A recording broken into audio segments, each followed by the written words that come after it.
this. There was a time where if you said AI in your pitch, they would write you a check. Right. That is no longer the case. Right. Because every startup out there has AI in some way. Yep. They're either .ai or they're AI powered or whatever. Yep. And so now capital has to be more discerning about which bets they're going to take. Yep. And as a result, I have an idea and I'm going to put a pitch deck together and I'm going to try to sell it to get the capital to build a minimum viable product to see if there's any legs there.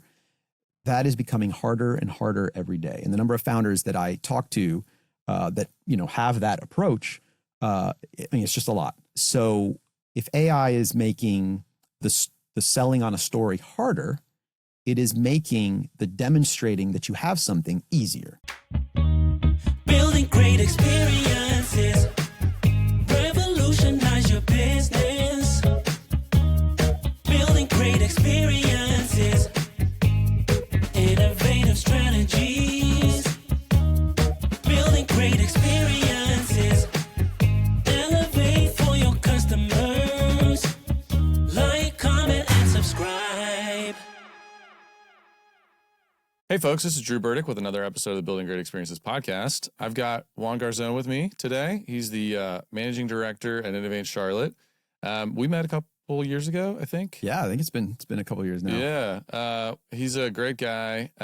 We have had lots of good conversations in the last, especially year.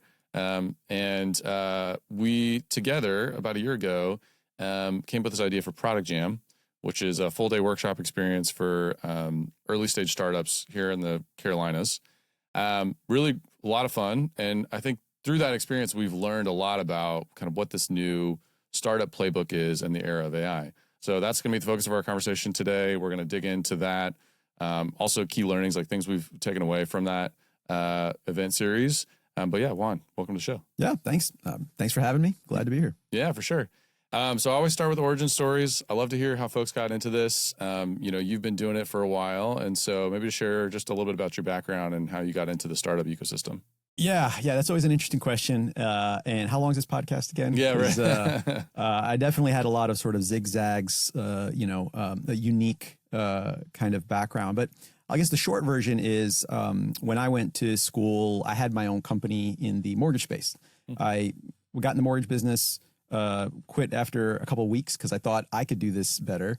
Started my own company doing mortgages for manufactured homes.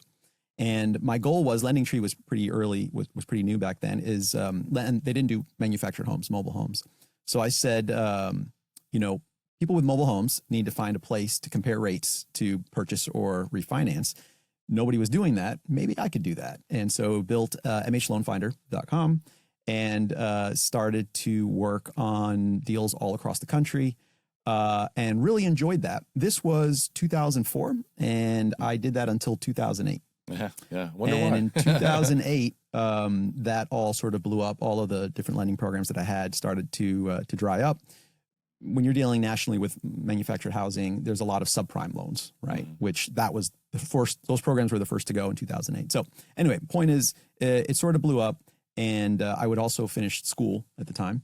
And so I said, well, it got me through school. Now I can kind of go off and do the corporate thing. Like I learned a lot. It was great. And after that, went into the healthcare market research world, which is totally different. Yeah. But my background is all on brand strategy, sales communications, messaging, that kind of thing.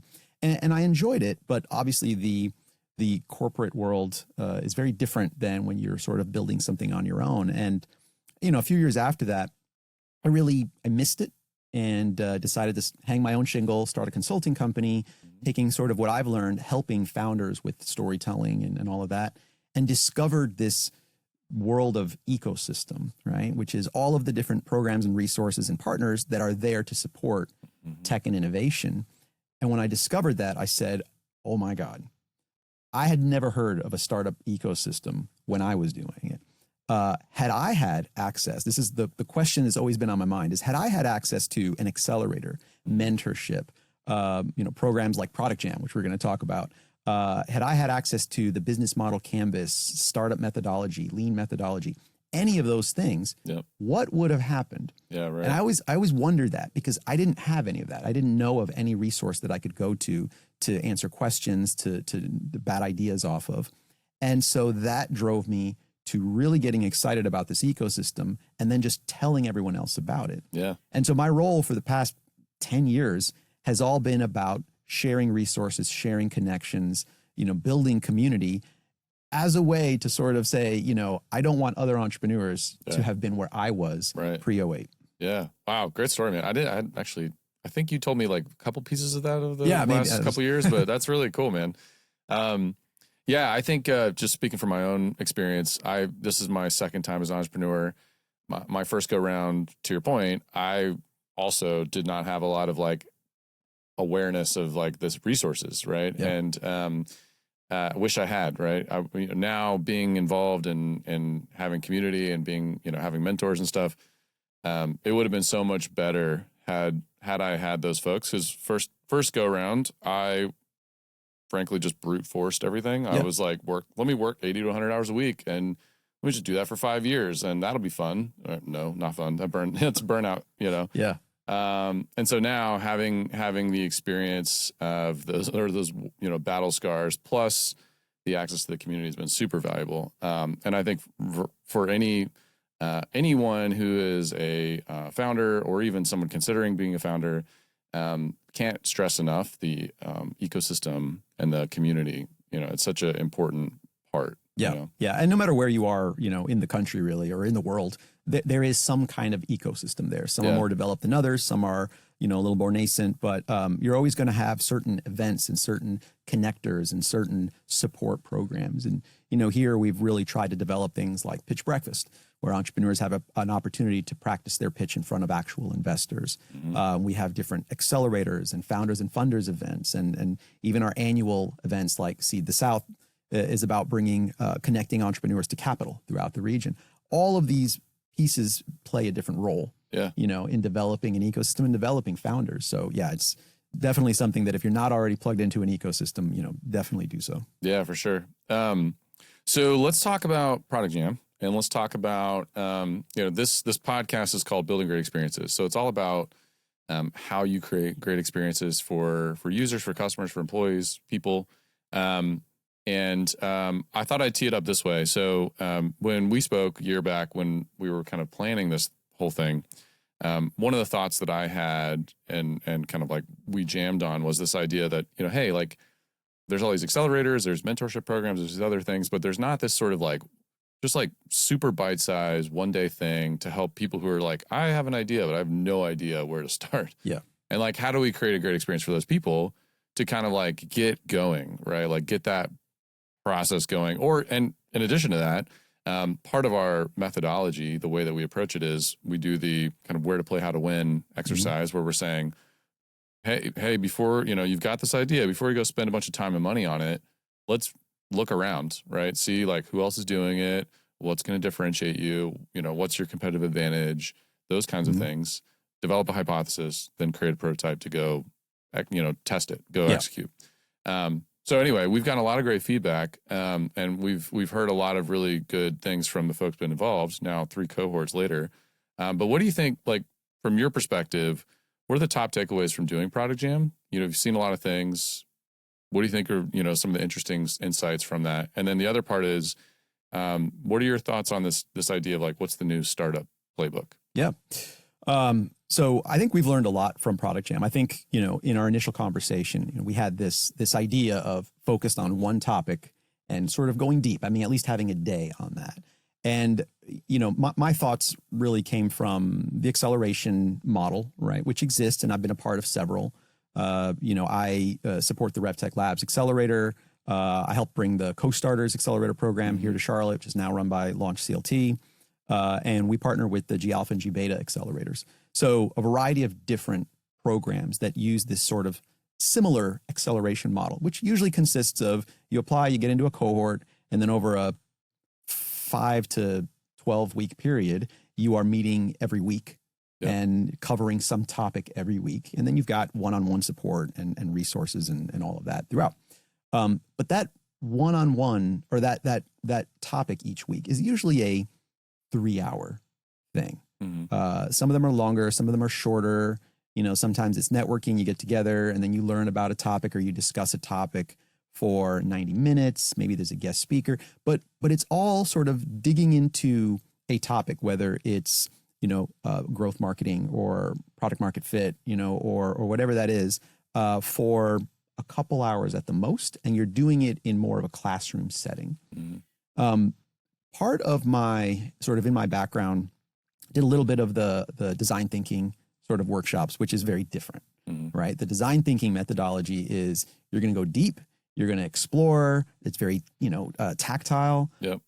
And the real insights don't come until later that afternoon after you've spent all day noodling on this one thing. And I think there's a lot of value to supporting entrepreneurs using that model.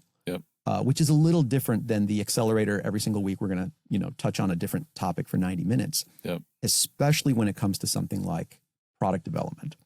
And I think, especially given your background in our first conversation, I think we were both aligned that, if a founder could not spend 90 minutes sort of in a class talking about it, but in a very, very small group with one-on-one facilitation, the distance they can go on their product journey, or at least their understanding of the product journey, by working, through an entire day, is a lot more than I think you can get in a 90-minute session and then move on to the next topic. And, this ties back to something that I hear in my role, as an ecosystem builder all the time. And that is founders say the number one reason why we failed is not enough money. That tends to be the number one response. And then you peel back a little bit, right? And you're like, well, tell me more. Why did you run out of money? What was going on? Or you talk to the investors. And what you find is that the number one reason that founders actually fail is they build a product that nobody wants to buy. And, maybe they've got some sales, but it's just not enough. And so they need the influx. If you can build something that customers want, the need for capital is not as prevalent, right? And, there's different companies and different businesses have different models, but generally speaking, the better a product you build, the less you need capital upfront. And we recently did a study on the Charlotte ecosystem. And if you boil down this 120-page year-long study that we did, the Charlotte Startup Ecosystem Report, there's one page that sort of summarizes. It says Charlotte needs, higher quality founders with more access to capital and corporate support. Well, that first one, higher quality founders, only comes if we're able to programmatically support our founders by helping them dive deep into building a better product and growing a better business. And I think we put this together and we tried it out, and a few cohorts later, we realized there's something here. And, we've already been talking about expanding that to other topics beyond just product. But to founders who don't have a co-founder or, they're noodling back and forth with their partner or with a mentor here and there, little bits, the value of sitting down with an expert product development person all day and working on their product all day is invaluable. And I'm excited to see what our graduates from these last cohorts, where they end up later on. I mean, we're already seeing some positive traction there. And I think this might be not just, and I know we're going to talk about this, not just the new startup model, but maybe the new acceleration model going forward. Agree. Completely agree. I feel like one of the things I see a lot with founders is like they get excited about their idea. They kind of put blinders on. There's this sort of like general attitude of like, be dogmatic about your idea and just like go get it, right? And many times those folks don't have a clue about product. They don't understand like what makes a product great. How do you make sure that there's market fit? How do you make sure that like you're betting on the right product idea, right? Which goes back to what you said, which is what do customers need and want? Are they going to pay for it? How much are they going to pay for it? Like all these sort of ideas and questions. I think there's also something really fascinating about Product Jam, because right around when we started the first one, which was September of last year, vibe coding really started to kind of like take off. And if you don't know what vibe coding is, it's basically using AI to like quickly spin up prototypes and proofs of concept, which is pretty wild. And one of the things that we've been doing as part of this exercise is we're doing all this sort of tried and true, design thinking, double diamond thought process of like diverge and converge, right? We're generating a lot of ideas and we're kind of converging down on what are the best ones, and we're diverging again, converging. but we're adding to that tools and technology that make you be able to like actually build something that you can put in the hands of a real person like instantly. And if you're familiar, we've talked about this, but like the design sprint thought process, Jake Knapp and a few other folks from Google Ventures wrote it, I don't know, 10 or 12 years ago now. And it's this like, hey, over a course of a week, you're going to like do this thing. And at the end of it, you're going to have a prototype and you can go test it. And we're basically like truncating all that down to like a day, like bring it all down to a day. And that's what's kind of crazy is that startups can truly create something and within a day be able to test and see, is there, is it viable? And that's what I think the new playbook is becoming is less of this, like, I have an idea, I'm going to put a pitch deck together, I'm going to go raise capital, and then I'm going to go do a thing. Right. It's more like prove it fast, prove the value, prove there's market fit. Now you've got like, hey, this is going to win. I know it. Right. And then you can accelerate with capital. Right. Yeah. I think, the model has evolved, right? And it is evolving, and it's going to evolve even faster now because of the new tools that are out there. And frankly, the investment community is also trying to get up to speed on this. There was a time where if you said AI in your pitch, they would write you a check. Right. That is no longer the case. Right. Because every startup out there has AI in some way. They're either .ai or they're AI powered or whatever. And so now capital has to be more discerning about which bets they're going to take. And as a result, I have an idea and I'm going to put a pitch deck together and I'm going to try to sell it to get the capital to build a minimum viable product to see if there's any legs there.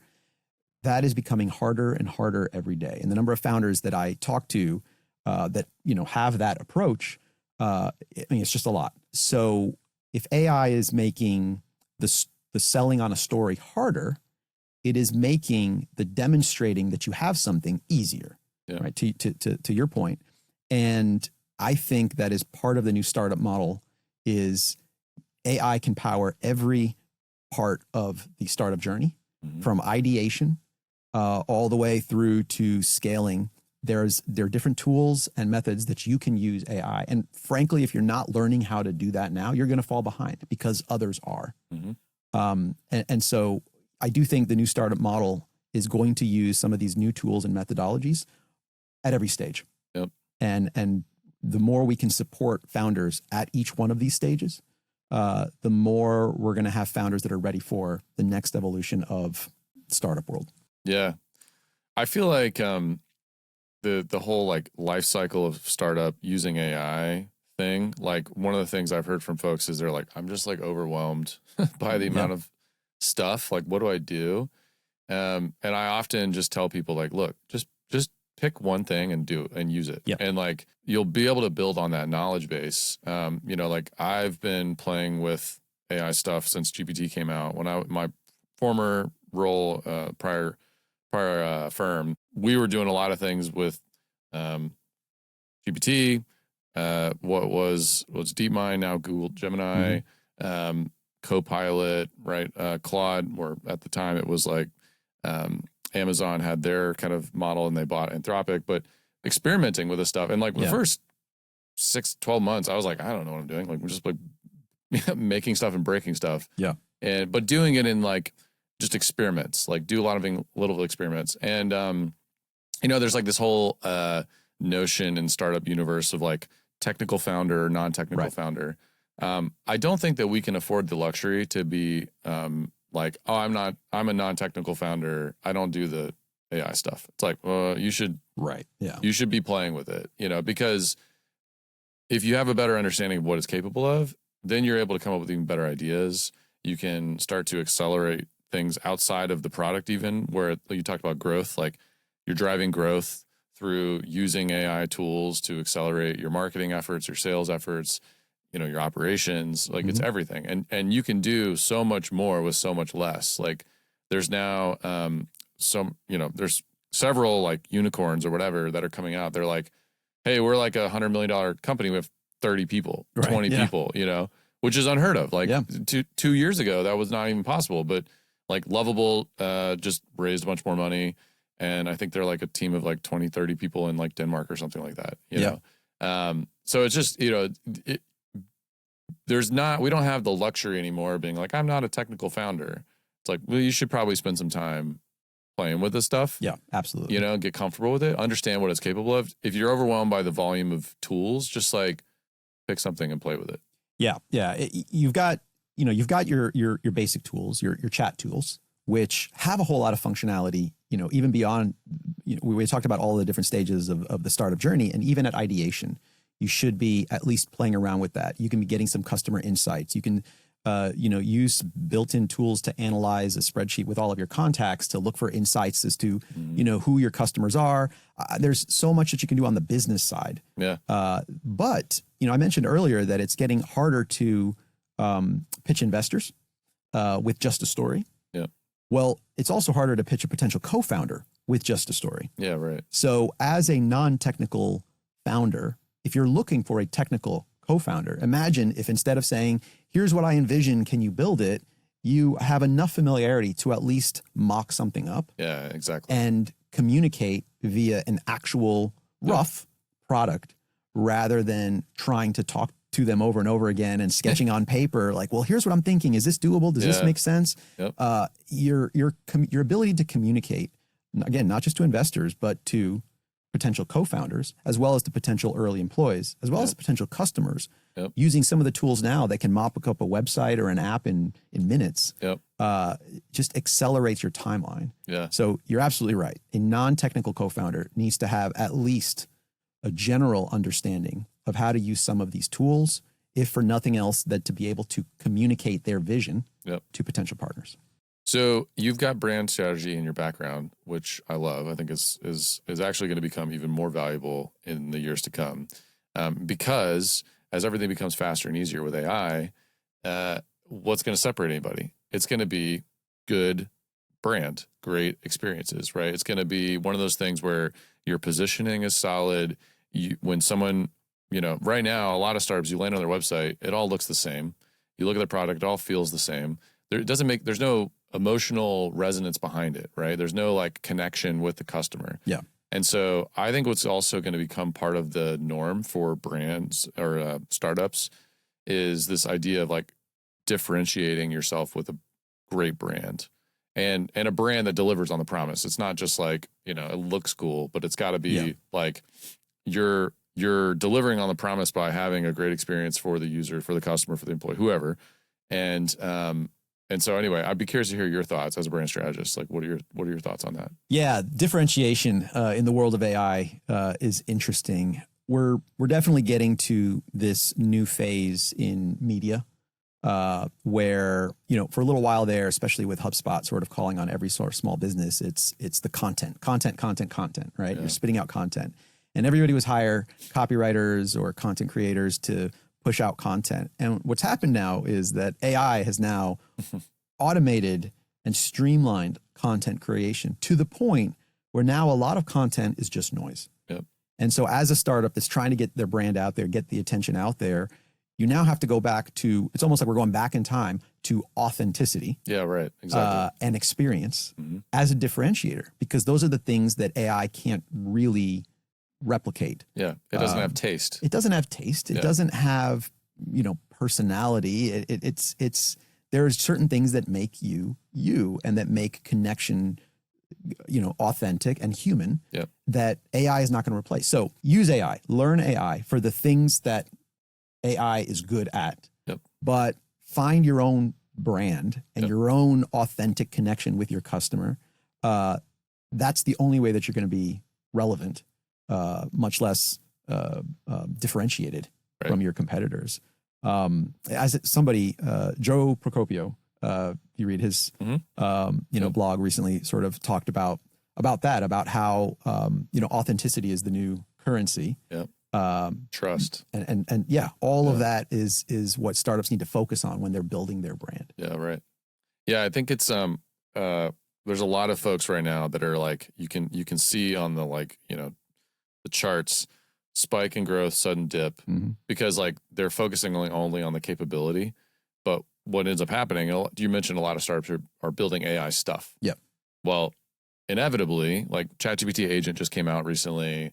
There's these like general purpose agents that are coming out that are essentially blowing up verticalized AI startups. Yep. Because it's like, you know, this startup that does like, hey, we do redlining for this very specific legal document. Yeah. They're like, why do I need that? GPT can just do it for me. You know what I mean? And so they're kind of like, they maybe get to like their, you know, MRR, ARR gets like huge real fast. They maybe get like a, you know, seed round, A round, whatever. And then suddenly plummet because it's like, everybody just was like, why would I pay you $30 a month when I can just get it over here for same, like with all these other things, right? Yeah, we had a couple Charlotte companies that did that, right? They went out, they had a good thesis, they got some capital, they got some interest. Less than 6 months later, GPT capabilities had reached such that it didn't make sense. They had to give some of the money back. Yeah, so that's happening more and more. Yeah, and that's why I think it's going to be so important that obviously you can't necessarily predict exactly what these big players are going to do, but what you can do is you can create things that have like a differentiated brand and experience. Like I mentioned Lovable. I'm a Lovable fan. If you don't know what it is, it's like a vibe coding platform. And they are honestly like the capabilities that they have are in some ways not as good as other alternatives out there, but they've grown dramatically.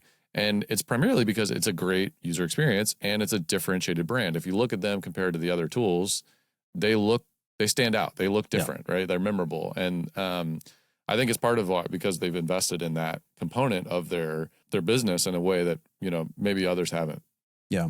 Well, transitioning a little bit, like we've covered a lot of ground in terms of like new Startup Playbook and Product Jam, kind of our thoughts there. Who is doing this well? Like, what are some good examples? Yeah, I think a lot of what we're talking about, and there are companies that are doing this, is using startup on the concepting, building stage. And there are several that have done that, but you wouldn't necessarily know that by looking at their product, right? They're not necessarily an AI solution company. The ones that are more visible are going to be the ones that are using AI to not just build the business, but build the solution itself. iWin is one that's had a lot of success using AI to sort of redefine how payments, you know, is being done. Zinnia is another one that, you know, they were event focused and then used AI to develop an AI product that I'm going to butcher it because I know they've gone through a pivot, but it provides a whole lot of insight and intelligence to salespeople to more authentically. It's funny, we're using AI to be more authentic, but it provides them a lot of insights before they go into a sales conversation.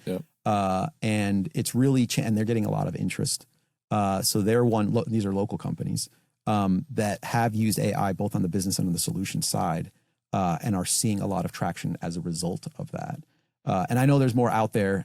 We talked before, and I'm blanking on some specific examples, but we're seeing more and more ones that are using AI on sort of both sides, right? Yeah, for sure. Yeah, I love it. And I think definitely like Charlotte, what's exciting is to see the startup ecosystem here continue to have like good, solid companies, startups that are coming out that are doing really cool things. That are approaching it with the mindset that we're talking about here. I'd be curious. So you've been around startup ecosystem for a long time. Obviously, there's kind of this big shift, everything we've been talking about. For startup founders who are trying to be like, cool, that's nice, guys, but like, how do I actually like do this? Like, what do I do? What are some recommendations you have for those folks? So I know that Y Combinator's school, I'll go with the sort of the big virtual name first, their startup school is starting to have more sort of AI related topics. And there are a number of tools out there. LinkedIn, I think LinkedIn classes, LinkedIn courses, whatever that's called, have a number of them that are specific to sort of using AI. Masterclass even has one that's kind of got the basics of starting to use AI. I think you've got to start somewhere. However, being able to get hands-on with some of these tools is going to be your best bet. I don't know anybody else who's doing a Product Jam-like event, but that's obviously one that I would highly recommend if you're working on product and want to dig in. And I think you've done a great job of introducing multiple tools and methodologies that, I mean, founders that were in that, you know, are saying, I did not even know this existed, right? I didn't even know that you could use that. And I'm hoping that we're able to bring more of that on the growth side, operation side, customer discovery side, because there are so many tools out there. But yeah, one is find those classes, courses, sort of the self-paced introductions, and of course just play around with it. If you just devote some time to sitting on ChatGPT or Copilot or whatever it is, asking it questions, asking it about its capabilities, and testing things out, you're going to learn a lot more about what you can do. And then start to explore other products, like some of the vibe coding platforms out there, some of the spreadsheet analysis, database analysis tools that exist out there, and then find something where you can participate in this in person. If not a product jam, some other kind of in-person class where you can work and really get your hands dirty. Yeah, those are good, and totally agree. I think a few things that come to my mind. These are at this point probably ubiquitous, but I think there's still a lot of folks who surprisingly don't use them. It's just like use a note taker tool. Like I use Fathom. There's Otter. There's a bunch Read.ai. There's a bunch of them, but I know, I'm a founder, so lots of founders, you have lots of meetings, right? You're talking to a lot of people, you're doing a lot of things. Having a note taker app is just like a game changer, and it should, at this point, just be status quo. Like you should just have one.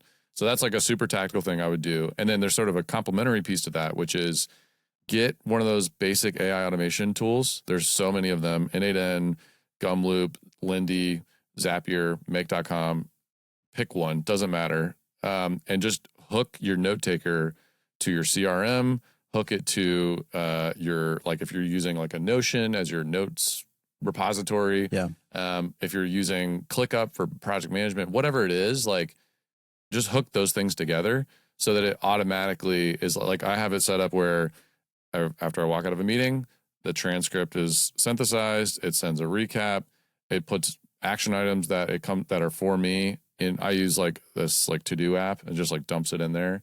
And like automatically gives it a date and time and whatever, and like pushes it into my CRM. And it's like, I just walk out of the room. I don't have to do anything. See, I did not even think about connecting the note taker app. Yes, these are the types of things that there's so many solutions and possibilities out there. That's fascinating. I'll need to just try it out. Post show need to dig into exactly how you're doing that.